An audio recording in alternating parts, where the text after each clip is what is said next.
Hoje eu quero fazer um comentário acerca de uma passagem, de algumas passagens bíblicas, né? E estou aqui no site Lírio Católico e usarei a Bíblia online, versão Ave Maria. Hum, Abriremos inicialmente no Evangelho de Nosso Senhor Jesus Cristo segundo São João, lá no capítulo 11. Aqui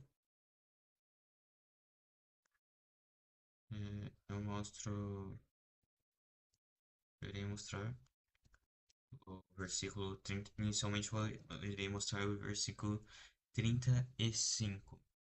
Ju- O João capítulo 11, versículo 35. Jesus pôs-se a chorar. Esse versículo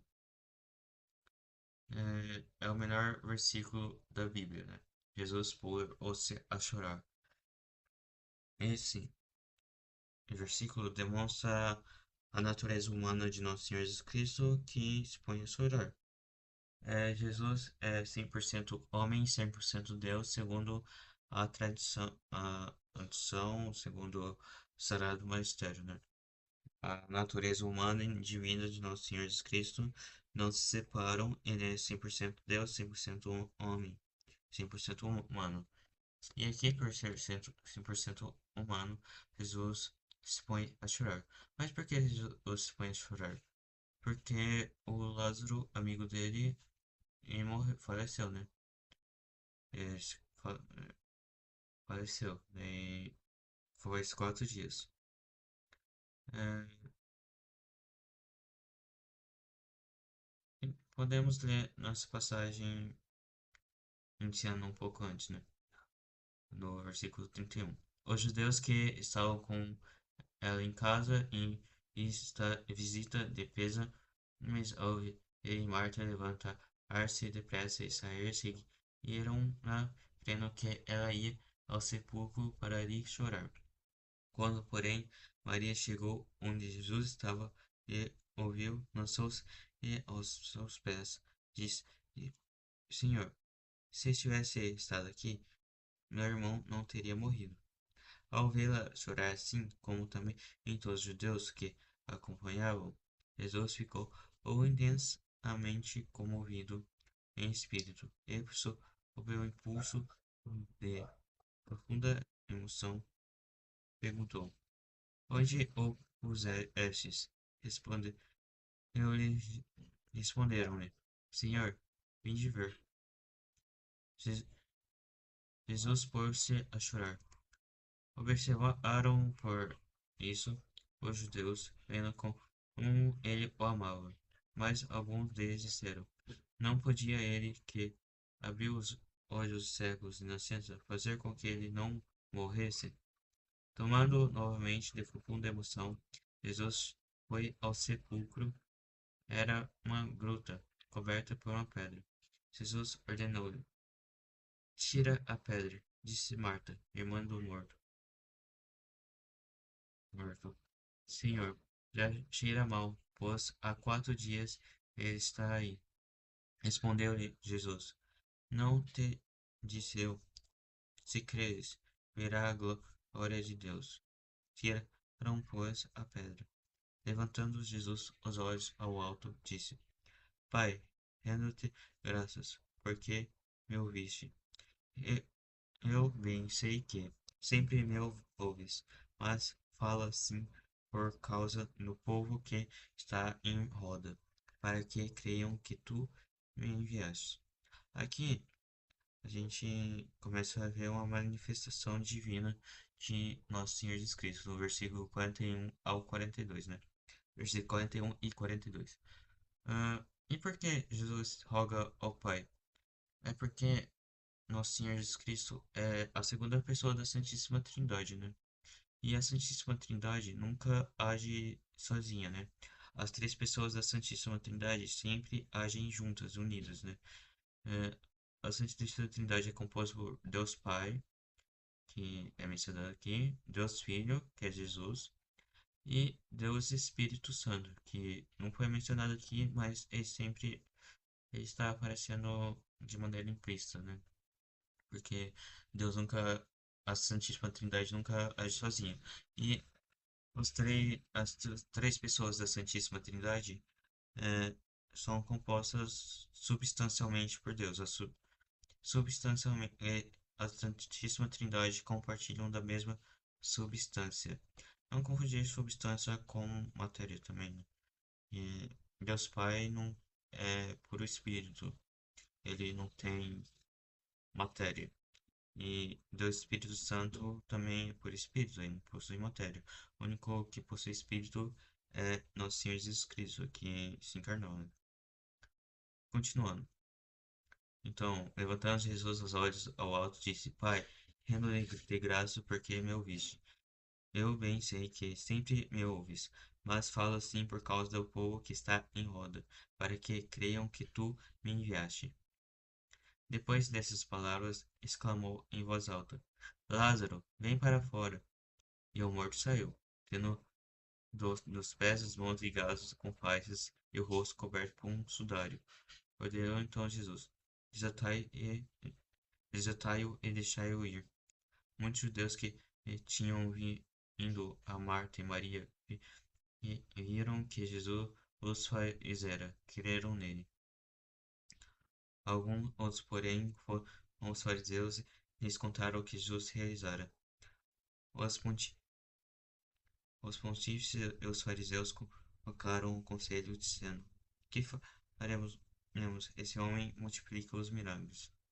Aqui vemos nesse evangelho, nessas passagens, vemos a manifestação da natureza humana de Jesus, né? Que, principalmente no versículo 35, que é o menor versículo da Bíblia, que diz: Jesus pôs-se a chorar. E também uma manifestação divina de Nosso Senhor Jesus Cristo realizando um milagre, né? Com, com a presença da Santíssima Trindade, porque a Santíssima Trindade, como eu disse, não age sozinha. E aqui temos uma manifestação da divindade de Nosso Senhor Jesus Cristo. E, como reforçando, Nosso Senhor Jesus Cristo possui a natureza humana e divina que não se separam e ele é 100% homem e 100% Deus porque ele se fez carne, né? O Verbo se fez carne e habitou entre nós, como temos no Evangelho de São João, capítulo 1, né? No princípio era o Verbo, e o Verbo estava junto de Deus, e o Verbo era Deus, aqui no versículo 1. Se avançarmos um pouco mais adiante, né? E no versículo 14 diz: E o Verbo se fez carne e habitou entre nós, e vimos sua glória, a glória que o Filho único recebeu do seu Pai, cheia de graça e de verdade. Aqui temos no, no São João falando que do nosso Senhor Jesus Cristo, segunda pessoa da Santíssima Trindade, que é o Verbo, é, que é o Verbo que estava junto de Deus e era Deus.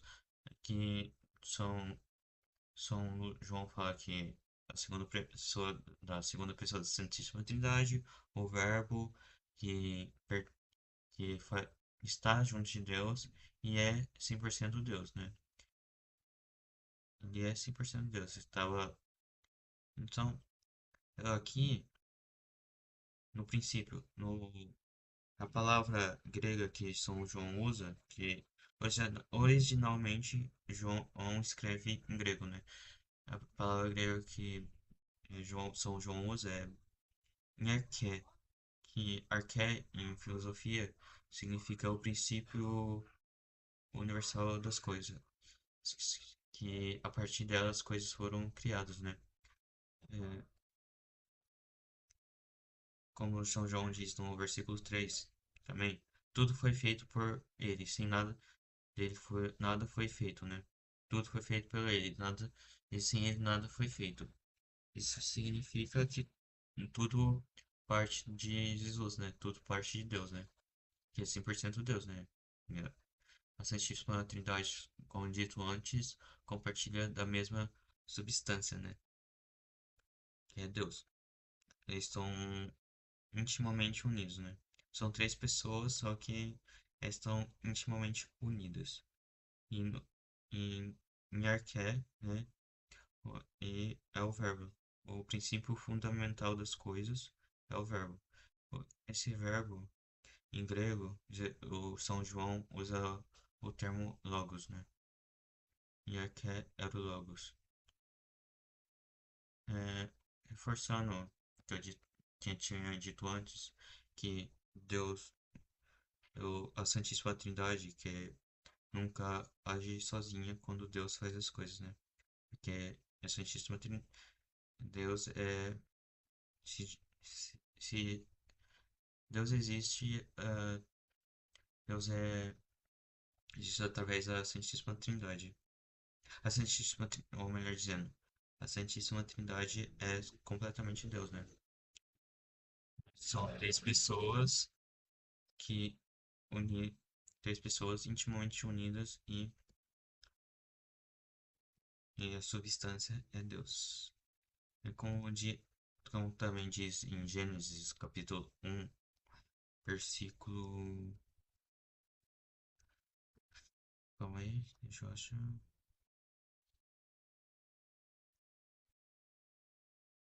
Versículo 26. Aqui. Então Deus disse: Façamos o homem à nossa imagem e semelhança, que ele reine sobre os peixes do mar, sobre as aves do céu, sobre os animais domésticos, sobre toda a terra e sobre todos os répteis que arrastam sobre a terra.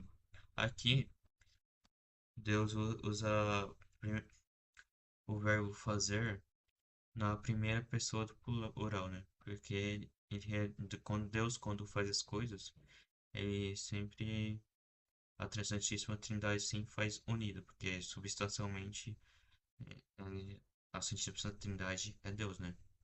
Então sempre que Deus faz, ele faz as coisas, ele se coloca por completo no que ele faz, né? Então a Santíssima Trindade faz unida. Por isso que aqui está o verbo fazer, né? Esse verbo está na primeira pessoa do plural. E aqui tá o nossa também. Ele usou nossa, né? Nossa imagem, né? Porque é a imagem da Santíssima Trindade. Não é minha imagem, né? No singular, é nossa imagem. Isso significa que Deus está fazendo as coisas, se colocou por completo quando está fazendo a humanidade, né?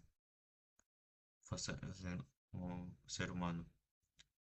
Por isso que ele utiliza a primeira pessoa do plural, né? Porque são três pessoas, né? Que são Deus, né? Que substancialmente são Deus. Espero que tenham entendido o que eu tinha falado, que eu pretendi falar. Obrigado pela atenção. Eu sugiro esse site, Lírio Católico, ele é muito bom. E até e tchau. E tchau.